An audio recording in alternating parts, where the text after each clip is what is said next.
Biglang lumakas. Parang bumabagyo ah.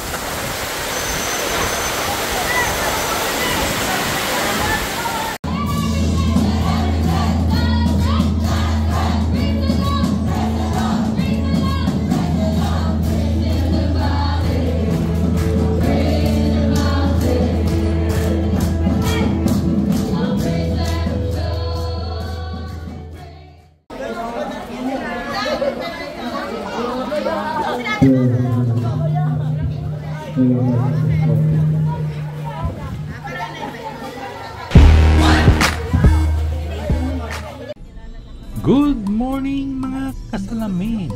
It's another day at meron kaming lakad sa mainit na panahon. Dadalawin namin ang mga youth sa kanilang mga camp. On our way to Pangasinan. Ayan, ang ganda ng panahon at ang init dahil summer na. So ayan, puntahan natin tong napakagandang lugar na ito.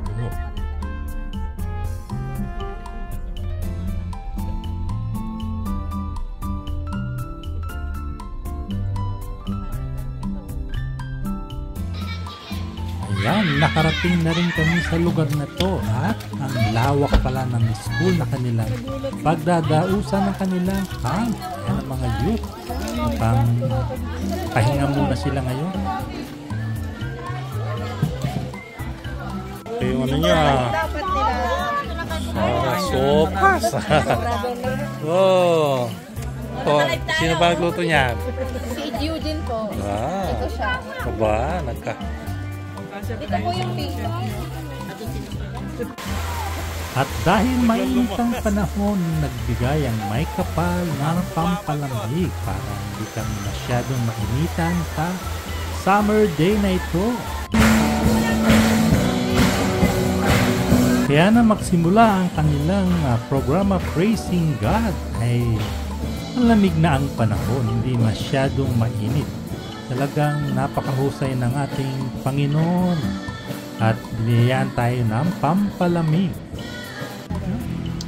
At nang umuwi na kami ay dinner time na, kaya nagbanding kami sa aming kainan dito sa Kambingan.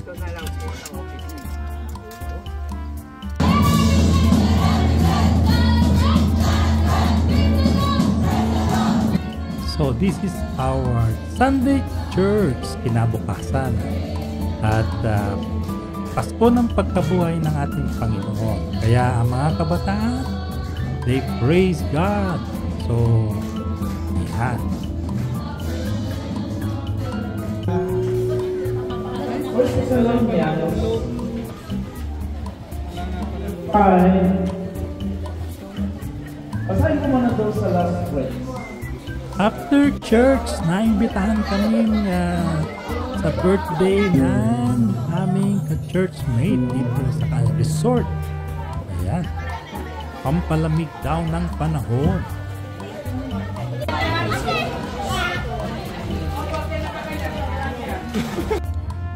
Kinabukasan ay walang kuryente. Kaya getaway na naman kami at pumunta kami sa mga malalamig na lugar at eto magla-lunch kami sa Tarlac. Makas kami sa init ng panahon dahil walang kuryente. Napunta kami rito sa Hermanos sa Tarlac. So may seafood, may manok, mayroong salad, mayroong calamari at yung paborito kong lechon. Fiesta tayo ngayon.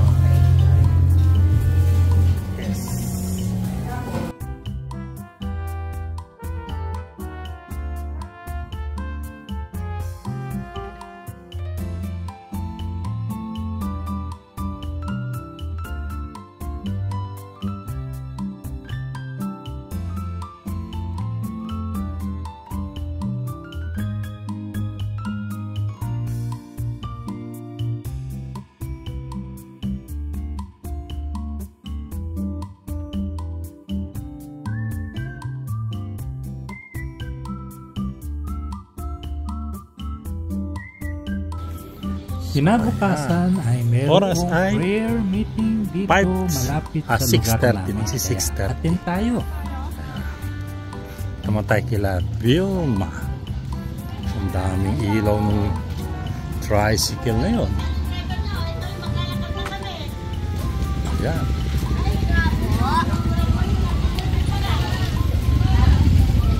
Bako naman! Ang friend! Yan kompleto na kami rito. Yan na. Pawis ako! Ayan daw ang pawis niya. Lalakad na sila sa nang punta. Pero medyo madilim ang panahon, ano? Kulimlim. Kami sa likod. Is the Castora now? Yes. Yes? Bakit marami naman? Kami nakasama sa akin. Opo, sabi ko, kasama niyo na lang po. Kami sa likuran. Ito yung aking bamboo. Ayan. Actually, tinututo na. Pag titriban niya. Ito yung bahay namin. Punta kami sa likod. So madilim dito. Walang poste. Doon na sa dulo. So ito yung likuran namin. Feeling darkness. Yan, ilaw na rin. May ilaw na rin sa bakas. Ilaw. Ito, bukid na to. Kabukiran. Dito sa kabukiran. Yan ha. Oh, may mga kambing ba yun? Yung mga tuti na yun?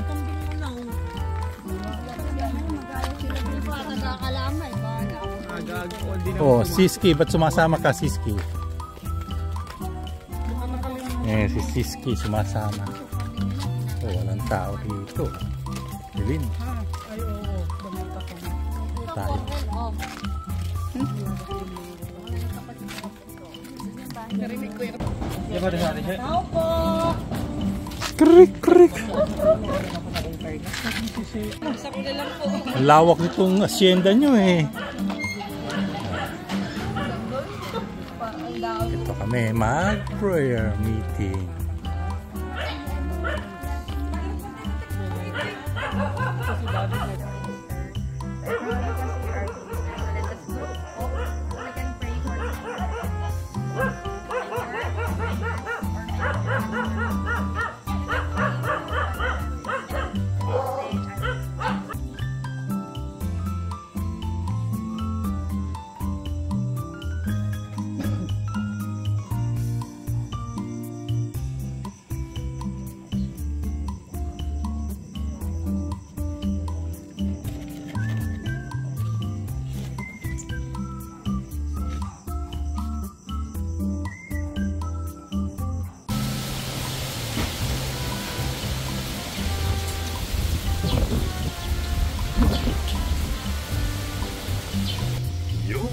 Tanghali na at mainit ang panahon pero mahangin.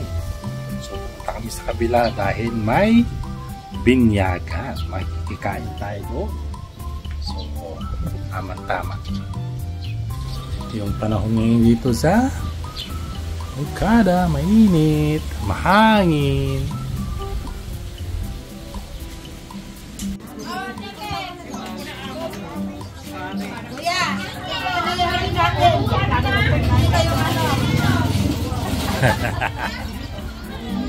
Meron ano rito. God bless. Hindi muna kami pumunta.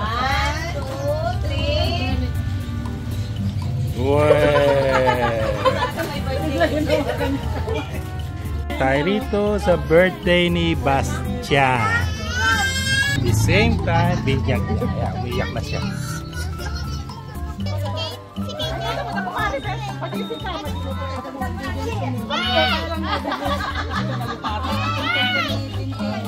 Pagbaltaan ko.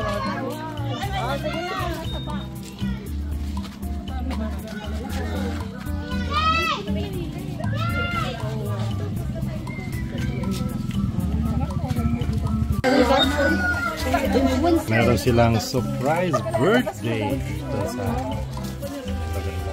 Ayan. Na. Lusog.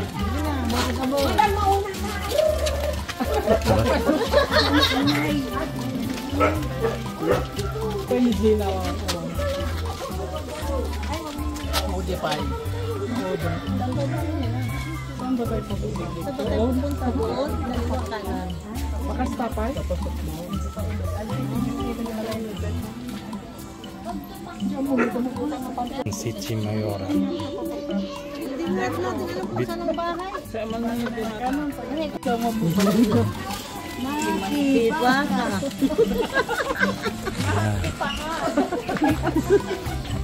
O, pwede hindi ipasok ng tricycle dito. Hindi na.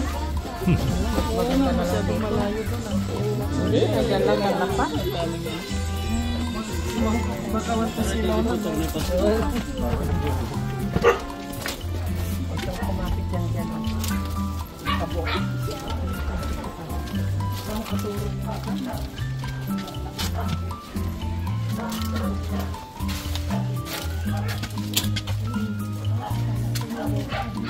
Ay, nalipang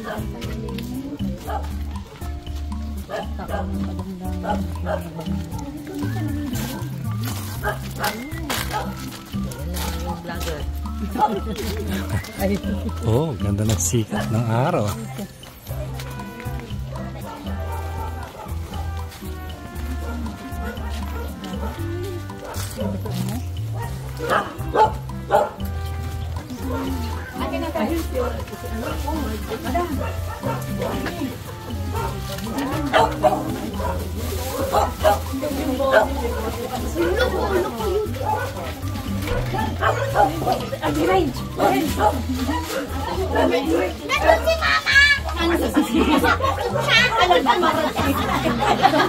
Ito na nga siya.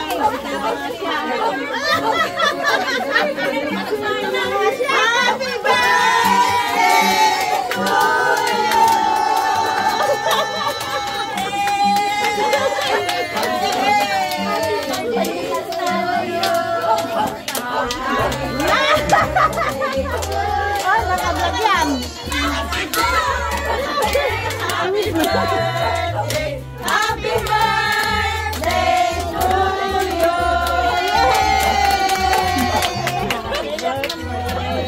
Naiyak naman ako sa kanila.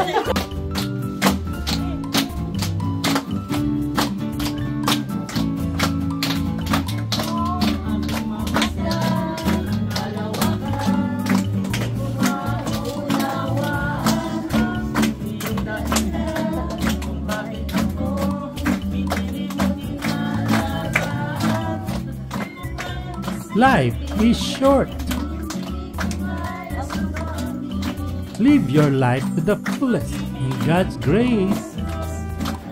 Retired Kobo Vlog, thank you for watching, and don't forget to like, share, and subscribe. See you again, and God bless.